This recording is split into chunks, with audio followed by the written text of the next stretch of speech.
Ladies and gentleman, ರಾಜ್ಯ ರಾಜಕಾರಣ ಸದ್ಯಕ್ಕೆ ಬದಲಾವಣೆಯ ಪರ್ವದಲ್ಲಿದೆ. ಸಿಎಂ ಸಿದ್ದರಾಮಯ್ಯ ರಾಜೀನಾಮೆಯನ್ನ ನೀಡಾಯಿತು. ಡಿಕೆ ಶಿವಕುಮಾರ್ ಸಂಭ್ರಮ ಮುಗಿಲ್ ಮುಟ್ಟಾಯಿತು. ಇಂತಹ ಸಂದರ್ಭದಲ್ಲಿ ಸಿದ್ದರಾಮಯ್ಯ ಈಗ ಮತ್ತೊಂದು ಕಿಡಿಯನ್ನ ಹಚ್ಚೋದ್ರ ಮೂಲಕ ರಾಜ್ಯ ರಾಜಕೀಯದಲ್ಲಿ ಹೊಸ ಸಂಚಲನ ಸೃಷ್ಟಿ ಮಾಡಿದ್ದಾರೆ. ಏನದು ಸಿದ್ದು ಮಾಸ್ಟರ್ ಪ್ಲಾನ್? ಇದ್ರ ಬಗ್ಗೆ ನೋಡ್ತಾ ಹೋಗೋಣ.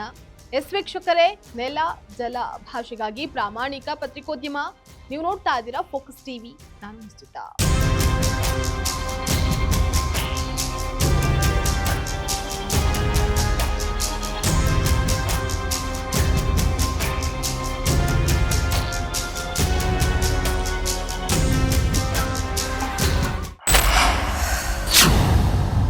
ಬ್ರೇಕ್ಫಾಸ್ಟ್ ಮೀಟಿಂಗ್ನಲ್ಲಿ ಸುದೀರ್ಘ ಚರ್ಚೆ ನಡೆದ ಬಳಿಕ ಸಿಎಂ ಸಿದ್ದರಾಮಯ್ಯ ರಾಜೀನಾಮೆ ನೀಡೋದ್ರ ಕುರಿತು ಪ್ರಸ್ತಾಪವನ್ನ ಮಾಡಿದ್ರು.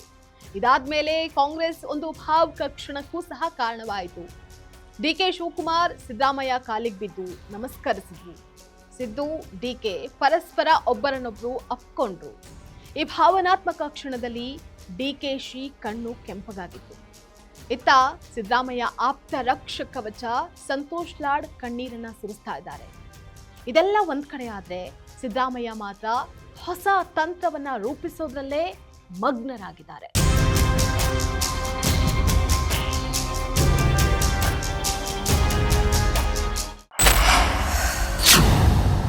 ಸಿದ್ದರಾಮಯ್ಯ ಹಠವಾದಿ, ಛಲವಾದಿ, ಯಾವತ್ತಿದ್ರೂ ಪವರ್ ತನ್ನ ಕೈಯಲ್ಲೇ ಇರಬೇಕು ಅಂತ ಅಂದ್ಕೊಳ್ಳುವಂತಹವರು. ಇಂತಹ ಸಿದ್ದರಾಮಯ್ಯ ಅಷ್ಟು ಸುಲಭವಾಗಿ ತನ್ನ ಪಟ್ಟವನ್ನ ಡಿಕೆಶಿಗೆ ಬಿಟ್ಕೊಡ್ತಾರಾ? ಅದಕ್ಕೆ ಈಗ ಹೊಸ ಕಿಡಿಯನ್ನ ಹಚ್ಚಿದ್ದಾರೆ. ಅದೇ ಜಾತಿಯ ಕಿಡಿ. ರಾಜ್ಯ ಹಿಂದುಳಿದ ವರ್ಗಗಳ ಆಯೋಗ ರಾಜ್ಯ ಸರ್ಕಾರಕ್ಕೆ ಜಾತಿ ಗಣತಿಯ ಅಂತಿಮ ವರದಿಯನ್ನ ಸಲ್ಲಿಕೆ ಮಾಡಿದೆ. ಈ ವರದಿಯನ್ನ ಸಿದ್ದರಾಮಯ್ಯ ಈಗಲೇ ತರಿಸ್ಕೊಂಡ್ರು ಅನ್ನೋದೇ ಇಲ್ಲಿರುವಂತಹ ಪ್ರಶ್ನೆ. ಈಗ ಈ ವರದಿಯ ಪ್ರಕಾರ ರಾಜ್ಯದ ಜನಸಂಖ್ಯೆಯಲ್ಲಿ ನಂಬರ್ 1 ಇದ್ದಾರೆ. 80 ಲಕ್ಷ ಅಂತ ಅಂದ್ರೆ 14% ಮುಸ್ಲಿಮರಿದ್ದಾರೆ. ವೀರಶೈವ ಲಿಂಗಾಯತರು 65 ಲಕ್ಷ ಅಂದ್ರೆ 11% ಇದ್ದಾರೆ. ಒಕ್ಕಲಿಗರು 60 ಲಕ್ಷ ಅಂದ್ರೆ 10% ಇದ್ದಾರೆ. ಹಾಗೇನು ಕುರುಬರು 45 ಲಕ್ಷ ಅಂದ್ರೆ 8% ಇದ್ದಾರೆ.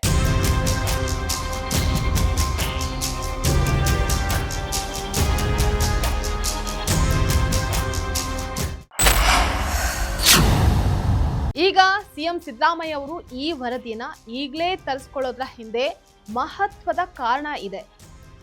ಹೇಗಿದ್ರು ಸಿದ್ದರಾಮಯ್ಯ ರಾಜೀನಾಮೆಯನ್ನ ಕೊಟ್ಟಿದ್ದಾರೆ. ಈಗ ವರದಿಯೇ ಸರಿ ಇಲ್ಲ, ಮುಸ್ಲಿಮರು ಹೆಚ್ಚಾಗಿಲ್ಲ, ಲಿಂಗಾಯತರೇ ಹೆಚ್ಚಾಗಿದ್ದಾರೆ. ರಾಜ್ಯ ರಾಜಕಾರಣ ನಿಂತಿರೋದೇ ಲಿಂಗಾಯತ ಮತಗಳ ಮೇಲೆ ಅಂತ ಇತ್ತ ವೀರಶೈವ ಲಿಂಗಾಯತರು ಸಿಡಿದೆದ್ರೆ ಈ ವರದಿ ಸರಿ ಇಲ್ಲ ಅಂತ ಡಿಕೆಶಿ ಹೇಳ್ತಾರ? ಒಂದ್ ವೇಳೆ ಹೇಳಿದ್ರೆ ಇತ್ತ ಮುಸ್ಲಿಮರ ವಿರೋಧವನ್ನ ಕಟ್ಕೊಳ್ತಾರೆ ಡಿಕೆಶಿ. ಈ ವಿಚಾರಕ್ಕೆ ಸಂಬಂಧಪಟ್ಟಂತೆ ಡಿಕೆಶಿ ಏನೇ ಮಾಡಿದ್ರು ಅಹಿಂದ ವಿರೋಧಿ, ಮುಸ್ಲಿಂ ವಿರೋಧಿ, ದಲಿತ ವಿರೋಧಿ ಅನ್ನುವಂತಹ ಪಟ್ಟವನ್ನ ಗಿಟ್ಟಿಸ್ಕೊಳ್ಳೋದಂತೂ ನಿಜ.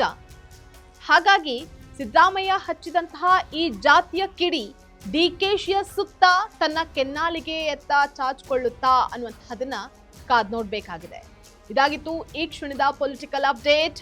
ನೆಲ ಜಲ ಭಾಷೆಗಾಗಿ ನೋಡ್ತಾ ಇರಿ ಫೋಕಸ್ ಟಿವಿ.